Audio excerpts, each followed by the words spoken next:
Make sure that there are no wrinkles in the undersleeve. Align the knee component in the knee crease at the height of the medial numbers. Attach the top 2 bands loosely to hold the garment in place. The knee component should overlap with the lower leg garment. Attach the bottom-most band with firm and comfortable tension. Attach the bands alternately from bottom to top so that the garment lays flat and wrinkle-free. Slightly pull the upper band upwards to avoid wrinkles. Hold the top of the garment while attaching the last band. If there are gaps or creases, simply readjust the bands. The bands should always be tightened with firm and comfortable tension.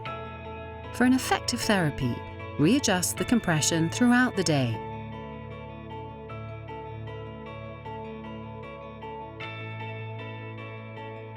Roll back the bands to keep the hook fasteners lint-free.